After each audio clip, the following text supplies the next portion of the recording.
Today on KUJH, former Kansas Senator and presidential candidate Bob Dole passes away at 98. Pfizer says that the booster shot offers significant protection against the Omicron variant. I'm here at Fitzgerald Fieldhouse, where I will tell you later in the show what KU volleyball needs to do in order to come away with the win tomorrow. Live from the studio in Stauffer Flint at the University of Kansas, you're watching KUJH News. Good afternoon and welcome back to KUJH News. I'm Keegan Hewitt. And I'm Emily Johnson.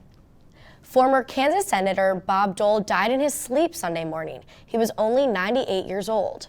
During his time in Senate, Dole helped protect Social Security in 1983 and pushed the Americans with Disabilities Act in 1990. He also served as the Republican leader in the Senate for 20 years. Dole Institute Director Audrey Coleman said in a statement that Dole was both a towering figure and a bridge to our nation's past. He urged Americans to work together for a better future. President Joe Biden flew flags at the White House at half-mast yesterday and said in a statement that Dole was an American statesman like few in our history. Dole will lie to rest in the state at the U.S. Capitol Rotunda this Thursday. Now let's send it over to KUJH reporter Tristan Allen, who had a chance to talk with a friend of Bob Dole. Thanks, Keegan. Yesterday, I had the pleasure of talking to Mitchell Pettit, who worked for Bob Dole as an aide during the 80s, to learn more about what Dole was like. Let's take a look. Often hailed as a politician who reached across the aisle, Robert Dole's passing sparked an outpouring of bipartisan support for the late senator. But what was it like to work with him? I sat down with Mitchell Pettit, who worked for Dole during the 80s, to learn more. The great thing about working for Senator Dole was that he knew exactly what we knew and what we didn't know, but he gave us a lot of latitude to go out and explore different potential ideas in different subject matters. Dole's injuries from World War II inspired him to use his influence as a senator to advocate for those with disabilities. And he said, you know, when I went away to war, I was this college athlete and all of that. I never thought much about disability, people with disabilities. I never thought much about discrimination of any kind. Kansas was not a state that had a lot of African Americans, for example. So, you know, we knew what was right or wrong. And then when I had the reins of power, it hit me. Discrimination against disabled people is no different than discrimination against all other people. While Dole was in the Senate, he helped pass the Americans with Disabilities Act, which prohibited discrimination based on disability, but he wanted to give back more. Pettit wrote the speech Dole gave when he announced the Dole Foundation on the Senate floor in 1983, based on Dole's recovery from his wartime injuries. And I remember writing this, that, you know, somebody would give a nickel. That's all they could give, but they wanted to help in some way. And then, as it turns out, somebody gave a duck because that's all they could give. But anyway, this was a moment in, you know, the middle of the century in small town America where everybody pitched in. After Pettit left Dole's staff in the late 80s, their relationship grew stronger.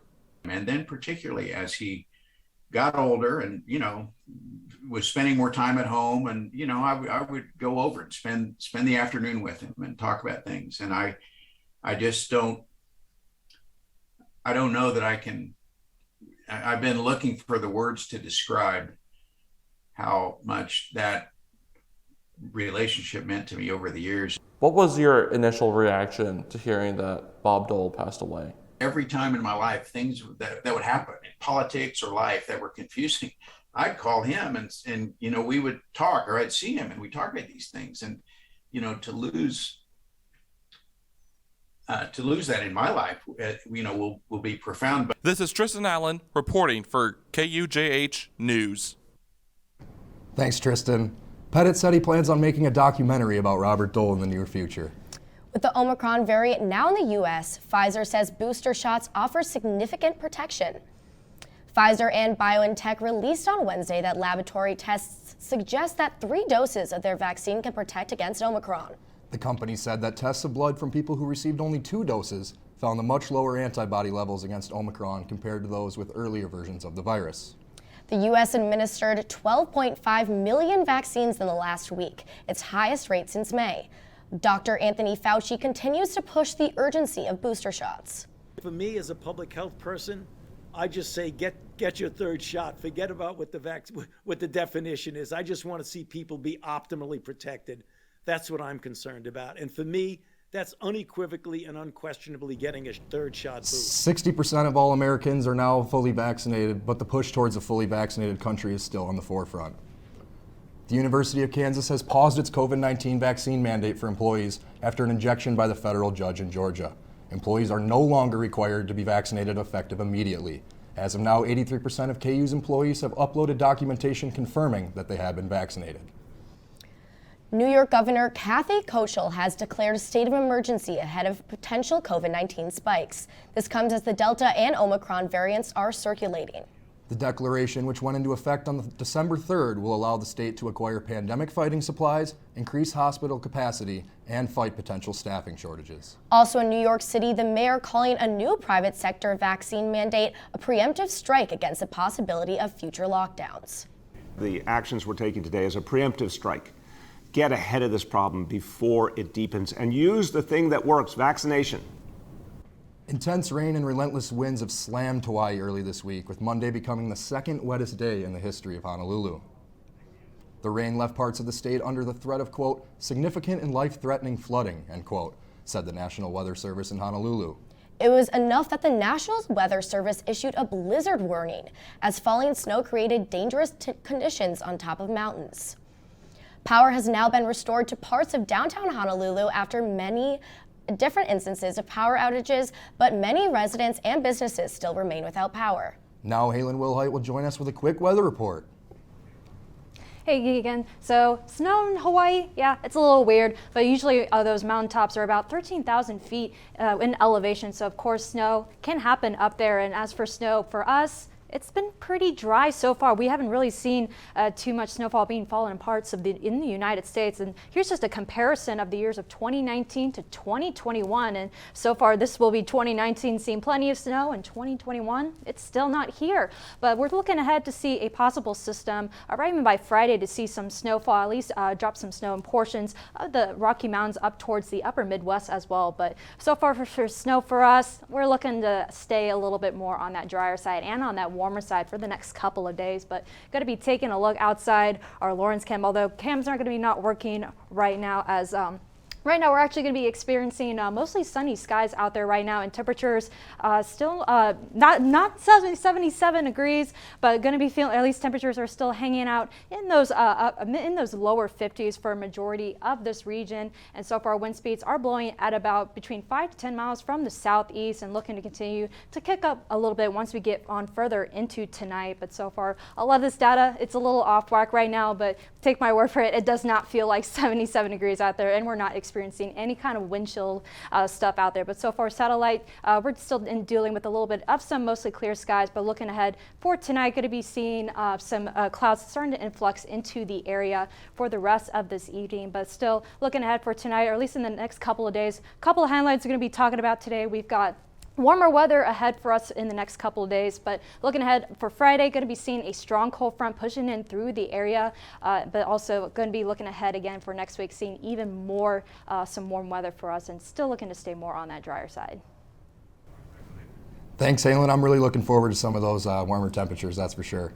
After the break, reporter Jay Bradley is going to give us an update live from the patient and eager fans waiting outside of Allen Fieldhouse. Stay with us.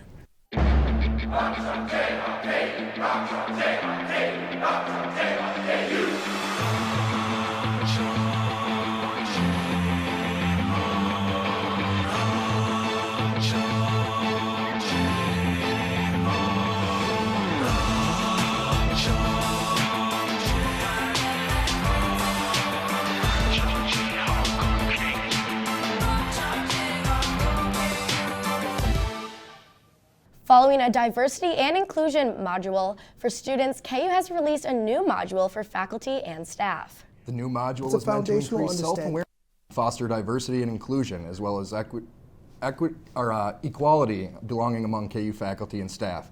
D.A. Graham, the interim vice provost for diversity, equality, and inclusion and belonging, talked about the module in some more detail.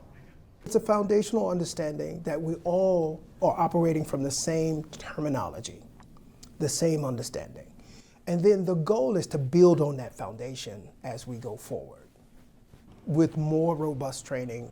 It's based on the constituencies. So the information is not different, but how the different populations experience DEI is the difference. The module should take approximately 1 hour to complete, according to Dr. Graham. He expects a completion rate of around 75%. Visit mytalent.ku.edu if you're willing to complete this module. A local favorite is back for the Lawrence Downtown Library. That's right, Deja's Reading Rainbow returns, and Madison Osberg-Lowe explains why this is so much more than a simple story time. A passion project for Deja Brooks, who holds the title of Miss Gay Kansas 2020. Brooks says Deja's Reading Rainbow is all about love, friendship, and acceptance. People pour into the downtown Lawrence Library for the return of Deja's Reading Rainbow back in person after a year online. It is a favorite story time for kids and much more. Affects everyone, but ultimately our community, and the fact that we can have drag queen story time here in the Midwest says something itself. And along with the reading, there is glamour, sparkles, and smiles. An event organizer who brought this event together reflects on what Deja's Reading Rainbow is all about for her. You know, just amazing and heartwarming every time we've done it ever since. And Brandon and Deja is just a dream to work with. You know, Deja loves working with the kids, and it's just so nice to see everybody interacting with him, and just a very lovely environment. Charlie Cooper says it brings joy to many, and especially to her family. We are excited to just bring our daughter, and we thought it was a really great inclusive event, and it would be if mood for singing, in a singing mood and ready to burst out in song, Deja Brooks will be emceeing Diva Night this Saturday, December 11th at Washburn University, where your vocal skills will be put to test for scholarships. Thanks, Madison. One of the biggest traditions here at KU is camping for the basketball games, and it's going to continue this weekend with the return of the Border Showdown. Yes, there is a lot of anticipation for the showdown against Mizzou. KUJH reporter Dre Bradley is live actually at Allen Fieldhouse with more on camping for big games like this one on Saturday. Dre? Those big games as well. I talked to both current and former students about experiencing such a storied tradition. Camping began during the Larry Brown era in the 1980s. Curtis Marsh was a student during that era and remembers those days vividly. You were camping at the field house, so you got to see the players walking back and forth. You got to see some of the coaches and the administration, and there was a lot of excitement. I think camping helped really kind of mentally prepare you for the excitement of the game itself. The experience was different than it is today. Hours were longer, students camped outside, and there was no lottery system. And so we started camping back when you camped 24 hours a day, 7 days a week. There was less competition for spots back then. The introduction of the lottery system in the 90s increased that competition. During lottery, each camping group with at least 5 people draw a number in an attempt to be first on the list. The lottery turnout for the upcoming game against Mizzou stood out to KU student Joey Meyer. The biggest thing, showing up at 5:30 in the morning on last Thursday for the MU game. More people than I've ever seen up that early in the morning just to get in for the lottery.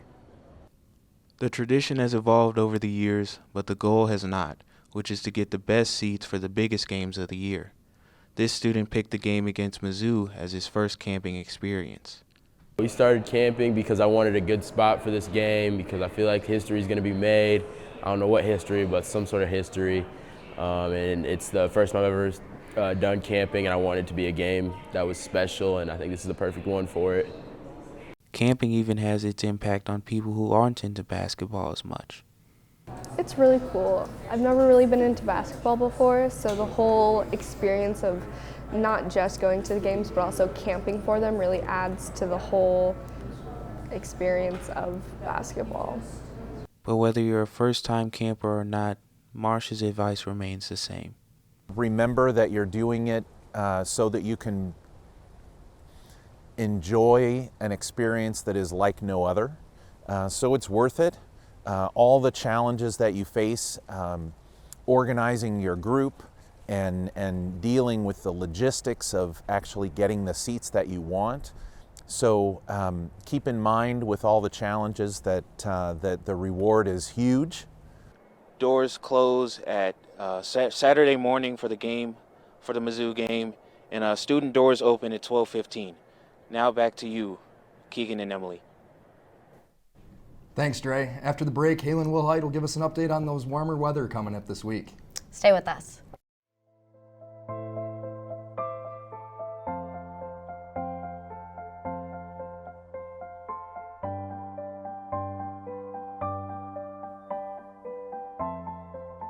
Why doesn't my skin look like theirs? Why is my nose so big? I'm never gonna look like those girls.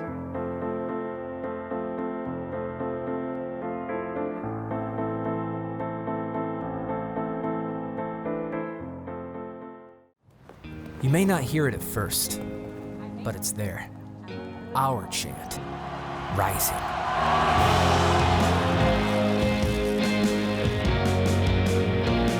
On this summit, callings converge, voices unify into a chorus that sounds out for good, for greatness. Can you hear it?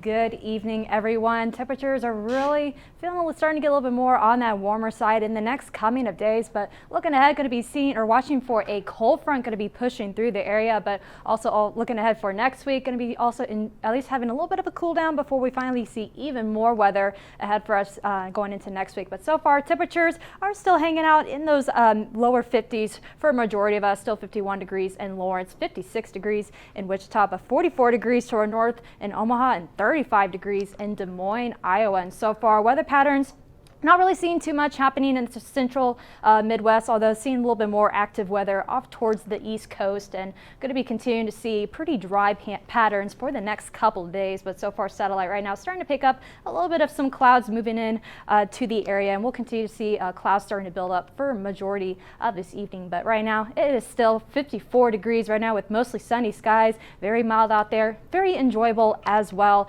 Definitely want to get out and enjoy it and enjoy the next couple of days, as we're really going to see temperatures take quite the climb. But so far, ALMANAC for today, we did reach that high of 54 degrees today, but a little bit above our average for this time of the year, as we should be hanging out in those lower 40s for this week, but not going to be seeing that for the next couple of days. But so far, the rest of this evening, as it's going to go on, we'll continue to hang out in those upper to lower 40s, and eventually those cloud covers will really start to kick in a little bit, and also going to be seeing a little bit of some southeast winds starting to pick up a little bit. Could see winds blowing at about 10 to 15 miles per hour, but so far, and also seeing gusts about 20 miles per hour as well. But mostly cloudy, a relatively cool evening is ahead for us. But looking ahead for tomorrow, it's going to look even better, as we're going to see temperatures reaching up into those lower 60s as our high for tomorrow, with full of sunshine and just overall a beautiful day ahead for us for tomorrow, and also for Friday as well. But also going to be tracking for this low pressure system that will be moving across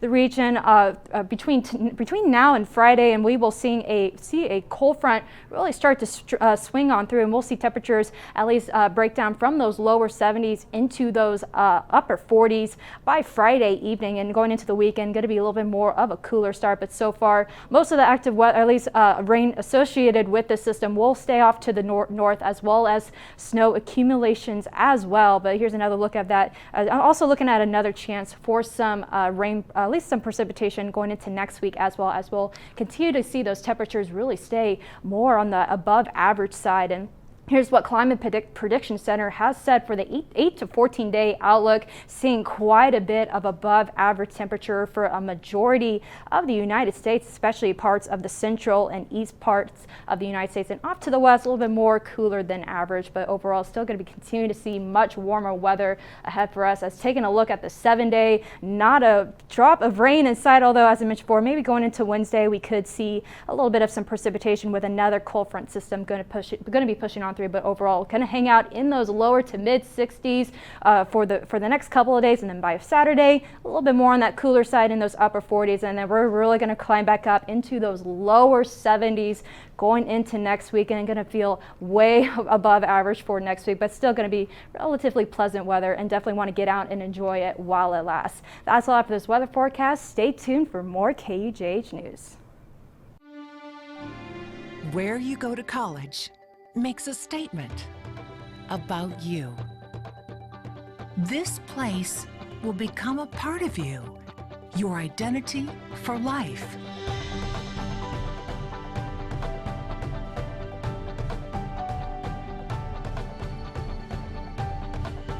The University of Kansas, a great place to be you. It was another busy week in KU sports. Reporter Ryan Butler has all you'll need to know. Thanks, guys, and welcome to KUJH Sports with me, Ryan Butler. Let's start out with the hottest team at KU right now, maybe even the hottest team in the country. And no, it's not KU basketball, it's the volleyball team. The 2021 NCAA Volleyball Championship is in full swing, now down to just 16 teams left in the bracket. And oh yeah, KU is one of them. Coming off of a first-round victory over the 19th-ranked Oregon Ducks, Kansas played the 14th-seeded Creighton Blue Jays on Friday, December 3rd in Omaha. Starting off at the end of the first set, Creighton sends the ball to the right side, only to get absolutely stuffed by Jenny Mosier, the super senior and outside hitter. Mosier finished the match with 16 kills and a team-high 15 digs. On to the second set, the ball set outside and hit, but dug by Kennedy Ferris. Beautiful set to the outside, and spiked down the line by Caroline Bien, giving the Jayhawks the 2-0 set lead. After dropping the third set, Kansas had this play for match point. Pass by Bien, set by Turner, massive hit right down the middle by Caroline Crawford, and it's over. KU is still dancing. Defeating Creighton scored KU a date with one of the strongest teams in the country, the number 3 seeded Pittsburgh Panthers, on Thursday. Pittsburgh is coming off of a 26-3 season in the loaded ACC Conference. KUJH reporter Andrew Lind is live in Pittsburgh now to give us a preview of tomorrow's matchup. Andrew? Yeah, Ryan, I'm here outside of Fitzgerald Fieldhouse, where in less than 24 hours, the number 3 seeded Pittsburgh Panthers take on Kansas volleyball with a trip to the Elite Eight on the line. Now, if KU comes away with the win tomorrow, they will play either BYU or Purdue in the Elite Eight matchup on Saturday, but if they lose, unfortunately their season will have come to a close. Now, ever since Kansas volleyball heard their name called at the selection show with an at-large bid, they have not treated their postseason games any different than their regular season games, and Coach Ray Bouchard noted that that has been important. Consistency is key. Sometimes you begin to over-prepare the deeper you go into the tournament. Hey, we're keeping our practice at 90 minutes. Our prep today, we'll go over Pitt's attackers. It'll be 30 minutes. It'll be the same. So I think consistency in our players' minds creates confidence, too, in that we're just going to keep our routine as consistent as we can. Now, as Coach Bouchard just mentioned, consistency along with playing loose and relaxed is going to be the focus and has been the focus as of late through the first and second rounds of this tournament. For complete coverage, head over to Kansan.com or follow us on Twitter at Kansan Sports. Reporting live outside of Fitzgerald Fieldhouse, I'm Andrew Lind for KUJH News. Ryan, back to you in the studio. Thanks, Andrew. KU basketball faced off against the UTEP Miners in a home game that was not at Allen Fieldhouse last night. Instead, the Jayhawks took the 40-minute drive into Kansas City to play at the T-Mobile Center. Last year, when these two teams played each other, the Jayhawks found themselves in a 14-point hole against the Miners at halftime. KU ended up getting the win, but it was close. This year, the game went a little differently. The Jayhawks were off to a hot start. Christian Brown with the easy two-handed jam off this David McCormick pass. This time it's Brown again, cutting to the basket and scoring after Jalen Wilson is doubled and drops off the dime. Want another dunk? You got one. Ochai Agbaji cuts off the pass and scores easily on the other side. Did I mention he can shoot it too? Agbaji, in rhythm, knocks down the baseline three. KU's dynamic offensive duo of Ochai Agbaji and Christian Brown scored a combined 46 of the Jayhawks' 78 total points in the game. Agbaji finished with 23 and Braun had 20 in the 78-52 victory over the UTEP Miners. That game was fun, but just wait until this weekend. KU returns to Allen Fieldhouse on Saturday for a historic showdown against the Missouri Tigers, a rivalry dating all the way back to the Civil War. The two teams haven't played in regular season competition since 2012 due to Missouri's decision to leave the Big 12 and join the SEC, but the Tigers are back Saturday at 2:15 to take on the Jayhawks. Let's take a look at what happened the last time they played. 8 seconds to play. Pressey across midcourt. 5 seconds. Pressey drives. Shot blocked. Relaford's got it. Shot blocked by Relaford from three-quarter court. We've got overtime. Overtime. We're down 1 point. Here comes Dixon. 4 seconds. 2 seconds. Dixon. 1 second. Time's out. KU wins. KU wins in overtime. 87-86. They never got a shot. That was the former voice of the Jayhawks, Bob Davis, on the call. KU was down by 19 in the second half and pulled off the big comeback win in overtime. This year, Mizzou is just 5-4, including notable losses to Kansas City and Liberty, but the emotions running high should create a great game atmosphere in this rivalry classic. Lastly, let's check in on the KU women's basketball team. On Sunday, the Jayhawks took on Vanderbilt as a part of the Big 12 SEC Challenge. Down 9 early in the second half, Iona Castiglione drives hard to the hoop, scores, and gets fouled to set up three-point play. Then it was Anaya Thomas heating up, hitting this huge three-point basket to cut Vandy's lead to 2. Then Thomas again, capitalizing on the great pass from Zakiya Franklin to tie the game at 33.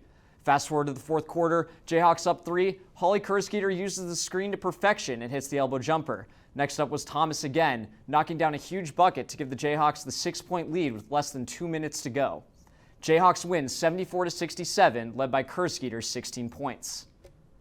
That victory puts the Jayhawks at 7-1 on the season, their only loss coming to 11th-ranked Tennessee. KU looks to extend their win streak to 4 games against the Santa Clara Broncos Sunday at home at 2 p.m. Central Time. Back to you, Emily and Keegan. Thanks, Ryan. After the break, Camden Fogo will have the latest on the NFL. Stay tuned. From adversity, we rose. We made history and became pioneers, voyagers, champions, Jayhawks. And when our chant rises, haunting and hallowed, Jayhawks are telling the world what's near.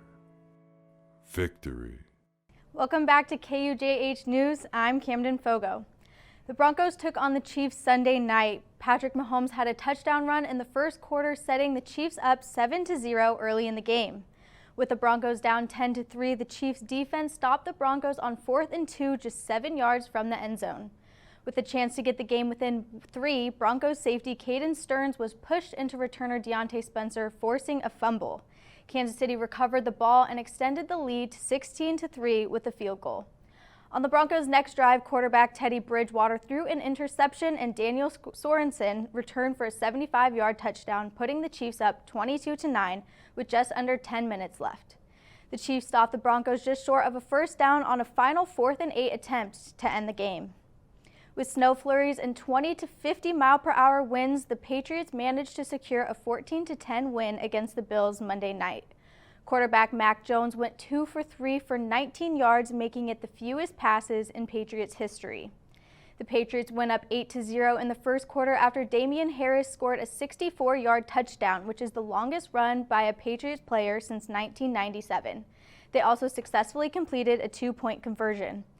The Bills recovered the ball after a punt return that grazed Patriots' N'Keal Harry's helmet. They were able to complete a touchdown to trail by 1 going into the second quarter. Bills kicker Tyler Bass missed a 33-yard field goal to keep the game within 1. The Patriots ended the game by knocking down a last-minute 4th and 14 attempt by the Bills.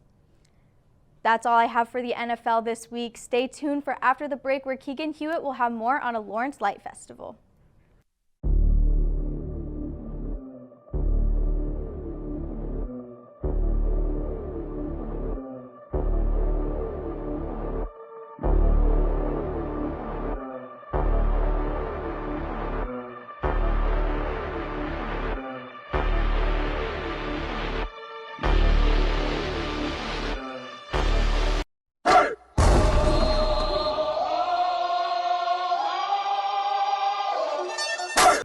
Welcome back. December is here, and that means Christmas time. Yes, it is. And I had the opportunity to go check out the newest Christmas tradition right here in Lawrence.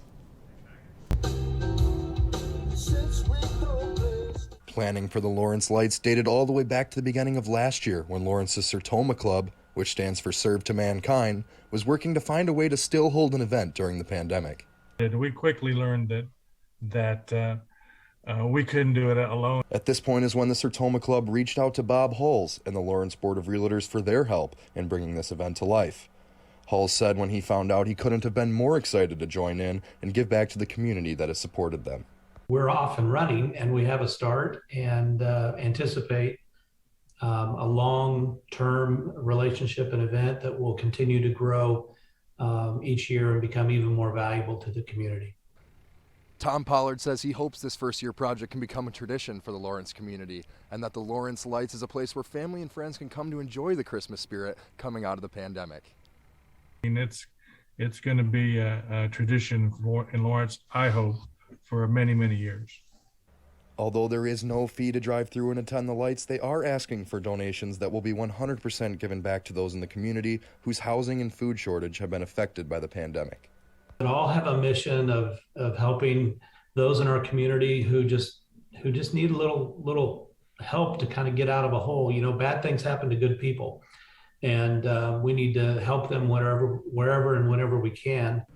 The lights will be on in the park every night through the rest of December at the Youth Sports Complex, and they hope every family in Lawrence can come enjoy something new. For KUJH News, this is Keegan Hewitt. For any more information about the lights, you can check out their website at www.lawrence-lights.com. And now we're going to take one final look at Fall Gallon Fieldhouse live outside. And that's all for KUJH this week. It's been a great semester. Follow our socials on Twitter at KUJH_KU and our Instagram at KUJHnews. I'm Emily Johnson. And I'm Keegan Hewitt. Enjoy your evening.